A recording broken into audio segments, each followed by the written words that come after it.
Hello friends, welcome to my channel. In this video we are going to discuss Thomas Carlyle and his important works. So let's get started. First of all, lifespan of Thomas Carlyle, that is from 4 December 1795 to 5th February 1881. Okay. He was a British historian, satirical writer, essayist, translator, philosopher, mathematician and a teacher. He gave a theory on the great man. उन्होंने great man पर एक theory दी थी जो बहुत popular हुई. The great man theory is a 19th century idea according to which history can be largely explained by the impact of great men or heroes. Great man एक 19th century का एक idea था. ठीक है, इसके मुताबिक जो ग्रेट मैन हैं, ठीक है, जो महान हस्तियां हुई हैं या हीरोज़ हुए हैं जो हिस्ट्री में, उनके द्वारा उनके थ्रू जो है हम हिस्ट्री को और अच्छे तरीके से एक्सप्लेन कर सकते हैं और अच्छे तरीके से जान सकते हैं. Highly influential and unique due to their natural attributes. History में जो भी उन्होंने काम किए थे, ठीक है, वो हाईली इन्फ्लुएंशियल थे और यूनिक थे, कि बहुत ज़्यादा प्रभाव डालने वाले और सबसे अलग उनके कामकाज थे. And due to their natural attributes, और वो नेचुरल थे, such as superior intellect, heroic courage और डिवाइन इंस्पिरेशन. जैसे कि सुपीरियर इंटेलेक्ट है कि उन्होंने अपनी सुपीरियर बुद्धि का यूज़ किया, हेरोइक करेज दिखाई, उन्होंने अपनी हिम्मत दिखाई, डिवाइन इंस्पिरेशन दी जो दैवी प्रेरणा होती है, have a decisive historical effect. इन सभी का हमारी हिस्ट्री पर बहुत प्रभाव पड़ा और अल्टीमेटली हम पर उनका प्रभाव पड़ा. The theory is primarily attributed to the Scottish philosopher and essayist Thomas Carlyle. ठीक है, तो इस थ्योरी का, ग्रेट मैन थ्योरी का श्रेय हम किसको देते हैं? थॉमस कार्लाइल को, जो कि एक स्कॉटिश फिलोसोफर और एसेइस्ट हैं, who gave a series of lectures on heroism in 1840. Thomas Carlyle ने, ठीक है, हीरोइज्म पर 1840 में एक लेक्चर की सीरीज, मतलब कि बहुत सारे लेक्चर्स दिए थे हीरोइज्म पर, later published as on heroes, hero worship and heroic history. ठीक है, और बाद में उन्होंने एक अपनी एसेस की एक बुक पब्लिश करवाई थी, उन्होंने ये वाली, on heroes and hero worship and the heroic history 1841 में. उनमें उस बुक में इन्होंने इस द ग्रेट मैन थ्योरी को काफ़ी एक्सपेंड करके लिखा हुआ है. He argued that the actions of the great man play a key role in history, claiming that the history of the world is but the biography of great men.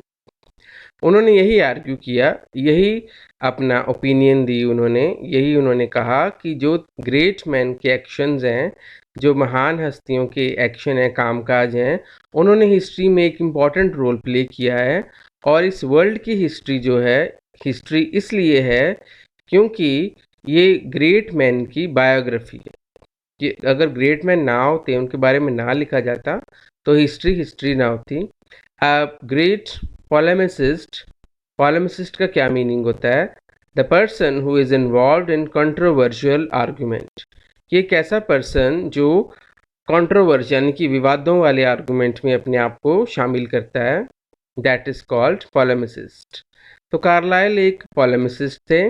Carlisle coined the term the dismal science. Carlyle ने एक term coin की थी, the dismal science. ठीक है, वो उन्होंने इस ऐसे में लिखी थी, occasional discourse on the Negro question which remains controversial. ठीक है, तो अपने इस ऐसे में उन्होंने ये टर्म जो थी कॉइन की थी, जो उस समय बहुत ज़्यादा कंट्रोवर्शियल रही थी. He also wrote articles for the Edinburgh Encyclopedia. उन्होंने एडिनबरा encyclopedia में भी अपने आर्टिकल्स लिखे थे. Carlyle's name is known for the Carlyle circle in mathematics, a method used in quadratic equations, and for developing ruler and compass constructions for regular polygons. Carlyle का name इसलिए भी जाना जाता है क्योंकि उन्होंने कार्लाइल सर्कल को बनाया था, ठीक है, मैथमेटिक्स में सॉरी, ठीक है। तो क्योंकि ये एक मेथड था जो उन्होंने बनाया था, कार्लाइल सर्कल, इसके लिए भी उनको हम जानते हैं। और ये एक मेथड है जो क्वाड्रिक इक्वेशन में यूज़ होता है और रूलर एंड कंपास कंस्ट्रक्शन में, ठीक है, जो रेगुलर पॉलीगन में यूज़ करते हैं उसमें भी उनका ये जो है मेथड यूज़ होता है, इसलिए हम उनको जानते हैं। Carlyle's thinking became heavily influenced by German idealism, ठीक है। कार्लाइल की जो थिंकिंग थी, इनकी थॉट्स पर जर्मन आइडियलिज्म का यानी कि जनरल जर्मन विचारों का बहुत प्रभाव पड़ा था। In particular the work of John Gottlieb, ठीक है, फिच, कि जो जॉन गॉटिलर फिच थे, इनके वर्क का बहुत प्रभाव पड़ा इन पर। He established himself as an expert on German literature in a series of essays for Fraser's magazine, ठीक है। तो वो अपने आप को एक जर्मन का एक्सपर्ट स्थापित कर चुके थे, थॉमस कार्लाइल, ठीक है, लिटरेचर में। और जो फ्रेजर की एक मैगजीन है, उसमें उन्होंने काफ़ी अपने एसेस जो थे वो मतलब कि पब्लिश करवाए थे, जिसकी वजह से ये एज ए जर्मन फिलोसोफर भी पॉपुलर हुए। And by translating German works, और उन्होंने कुछ जर्मन वर्क्स भी ट्रांसलेट किए थे। नोटेबली खास करके कौन सा था, गोथीस नॉवल, विलम मिन्स्टर्स लेजरे, ठीक है। गोथे का एक नॉवल था, गोथे एक जर्मन फिलोसोफर, जर्मन राइटर का नेम है, उनका एक नॉवल था, इसको भी इन्होंने पब्लिश नहीं, इन्होंने ट्रांसलेट किया था इसको इंग्लिश में, okay. He also wrote life of scalar, 1825 में ये बुक पब्लिश हुई थी, ठीक है। तो स्किलर कौन से, एक जर्मन पोएट थे जिनकी लाइफ के बारे में उन्होंने ये बुक लिखी थी, जो पब्लिश हुई थी 1825 में। अब इनकी बुक्स के बारे में थोड़ा सा देख लेते हैं कौन कौन सी हैं। इनकी ये फर्स्ट बुक मानी जाती है, साइंस ऑफ द टाइम्स, ये ऐसे की बुक ही है इनकी, 1829 में पब्लिश हुई थी। This essay was first published in the Edinburgh Review, examines 19th century mechanical age that fundamentally altered the role of man in modern society, ठीक है। तो ये बुक जो थी पहली बार पब्लिश हुई थी एडिनबरा रिव्यू में, ओके। ये एक ऐसे ही है इनका, the science of times, okay. तो इसमें इस ऐसे में उन्होंने क्या लिखा हुआ है, 19th सेंचुरी को एक मैकेनिकल एज बोला गया है इसमें, ठीक है। तो एक मैकेनिकल एज में जो एक रोल है आदमी का, वो कैसे मॉडर्न सोसाइटी में चेंज होता है, ठीक है। तो उसके बारे में उन्होंने ये लिखा हुआ है कि how a mechanical age is changing the role of a man in 19th century. Second, इनकी ये बहुत इंपॉर्टेंट बुक है, एक नॉवल है इनका ये, कार्लाइल्स सार्टर रिसार्टस, ओके, जो 1836 में पब्लिश हुआ था। इसका सब टाइटल है द टेलर रिटेलर्ड, ओके, ये आपने याद रखना है। तो it is a notable philosophical book. Initially it was rejected by London editors. It was first publish in Fraser's magazine in November 1833 to August 1834।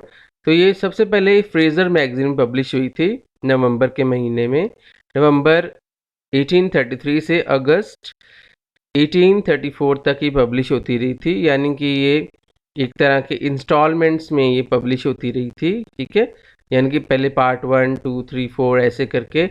It is based on German philosopher, ये German philosopher पर based है, and German philosopher called diagnosis, ठीक है, ट्यूफेल्ड्रॉक, ये इसका name है। इसमें एक मेन प्रोटैगनिस्ट होता है, हीरो होता है, उसका ये नेम है डायग्नस ट्यूफेल्ड्रॉक, ठीक है। इसका इस नेम का मीनिंग क्या होता है, गॉड बॉर्न डेविल डंग, ठीक है, ये आपने याद रख लेना है इसका नेम का meaning. It is a comic book, इसका जो जॉनर है, जॉनर जो है वो कॉमिक बुक है।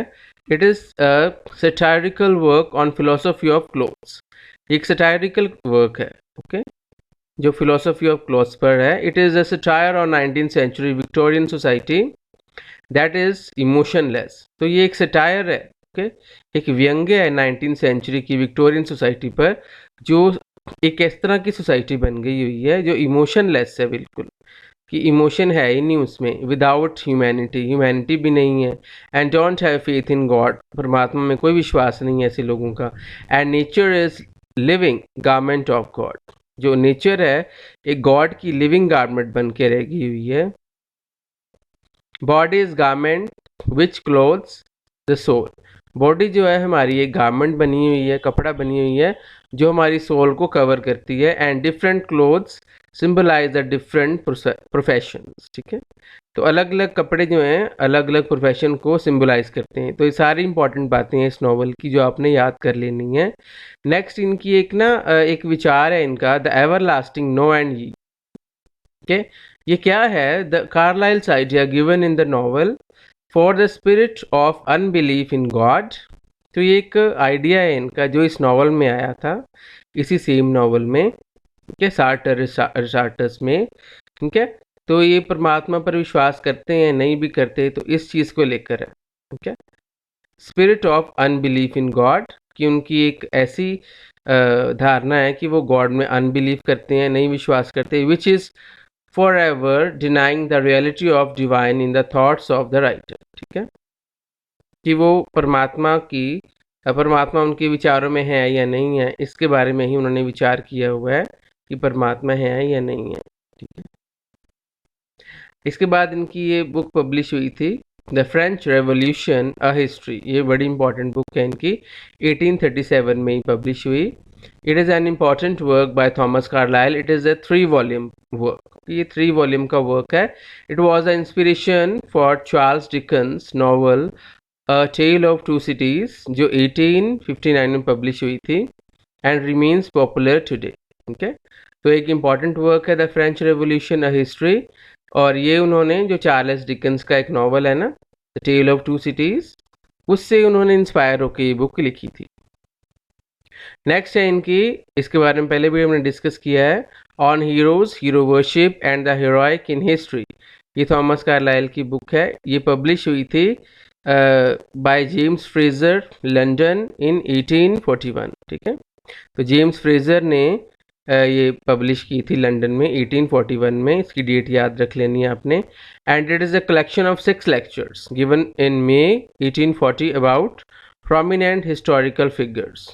तो ये जो खास हिस्टोरिकल फिगर्स हैं उनके बारे में ही ये एक तरह के कलेक्शन है लेक्चर्स की। And it lays out Carlyle's believe in the importance of heroic leadership, ठीक है। तो ये हीरोइक लीडरशिप के बारे में कार्लाइल का जो भी विचार है, उनका विश्वास है, उसको ये दर्शाती है ये बुक, यस इसकी बुक, ठीक है। History of Frederick second of Persia called Frederick the great, ठीक है। तो ये इसका सब टाइटल है, आपने याद रख लेना है। It is a biography of Frederick second of Persia written by Scottish historian Thomas Carlyle, ठीक है। तो ये स्कॉटिश हिस्टोरियन थे थॉमस कार्लाइल, ठीक है। तो उनकी ये एक बायोग्राफी है। बायोग्राफी किसकी है? फ्रेडरिक सेकंड ऑफ पर्शिया की, थॉमस कार्लाइल ने लिखी थी। तो ये पब्लिश हुई थी 1858 में, ओके। ये कुछ और वर्क्स हैं थॉमस कार्लाइल के, इन बुक्स के नेम और डेट आपने याद रख लेनी है। वर्शिप ऑफ साइलेंस एंड सोरो, ये इनकी एक थियरी थी, ठीक है, ये कोई बुक नहीं है ना कोई लेक्चर है। The worship of silence and सोरो, ये उनका एक आइडिया था, ठीक है। पास्ट एंड प्रेजेंट इनका एक ऐसे वर्क है, 1843 में पब्लिश हुआ। ओलिवर क्रॉमवेल्स लेटर एंड स्पीचेस, ये भी ऐसे है, 1845 में पब्लिश हुआ। लाइफ ऑफ जॉन स्टर्लिंग 1851 में पब्लिश हुई।